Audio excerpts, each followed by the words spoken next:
Actually, it's a good idea that I'm getting the hors d'oeuvres ready for our little thank you party here, because it is just mayhem at the store right now. We don't have hours and hours to mingle. We actually all have to get back to work. So I've planned a few hors d'oeuvres that are easy to pick up and eat, including smoked trout mousse on buckwheat blinis. So I'm going to start with the mousse. I'm using smoked trout, which is a hot smoked fish. So it's fully cooked, and this is about ½ pound. If you can't find good smoked trout, you can always use traditional smoked salmon. So to keep it simple, I blend the smoked trout with a full package of cream cheese. Give that a little buzz. A little bit of lemon juice, a couple tablespoons, a natural with any fish. I control the consistency of the mousse with whipping cream by adding either just a little or a lot. Add a touch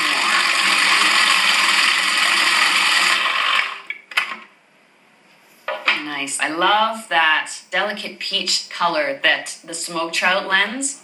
The idea behind an hors d'oeuvre is it should just be 1 or 2 bites.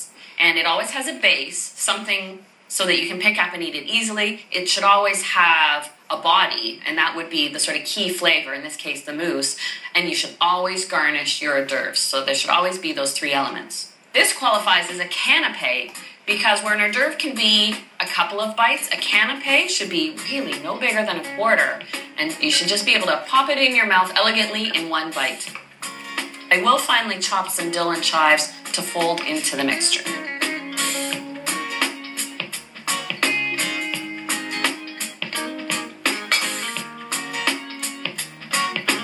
I don't have to add salt because of the salt within the smoked trout. A little black pepper is nice. So you can see it's quite soft now. But I'll let it set up before I pipe it onto the blinis. That little bit of lemon juice keeps it light. Such an easy recipe. A little goes a long way, and this is enough mousse for probably 6 to 8 dozen canapes. I'll let this chill and make the blinis to put them on. And a blini is essentially a little pancake. They start with a yeast base. This is actually a sponge here. I have a cup of milk, 3/4 of a teaspoon of yeast, and a couple tablespoons of flour. And the milk was at room temperature, and I've let it sit for 20 minutes. So you can see it's all frothy and foamy, and that's the base for the blinis. Now that this has started fermenting, I can add the other ingredients. ½ a cup of milk that's at room temperature that I'll add to that. And 2 egg yolks. The yolks go into the batter here, and I'll whip the whites in just a moment. So I've got the egg yolk, the milk,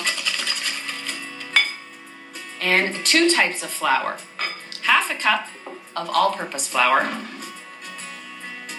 2 tablespoons of buckwheat flour. I'll add just a pinch of salt.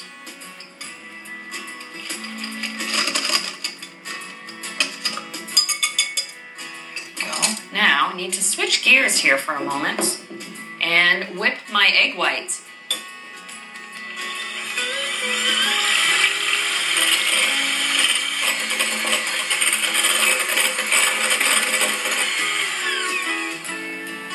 There we go, delicate egg whites.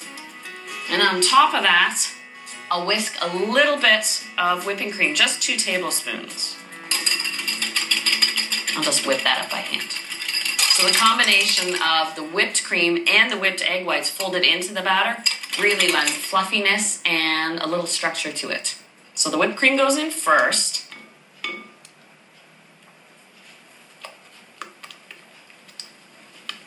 And then the egg whites. And as soon as you fold in the whipped cream and the egg whites, it's time to make blinis. Since I only want quarter-size blinis, I want to be able to control the size easily. I can do that by pouring it into a squeeze bottle. There we go. Get a nice non-stick pan heated up. But I'll brush the surface with a little oil so they don't stick. Because they're so small, they take no time to cook. So just 45 seconds on each side, boop, boop, and they're done.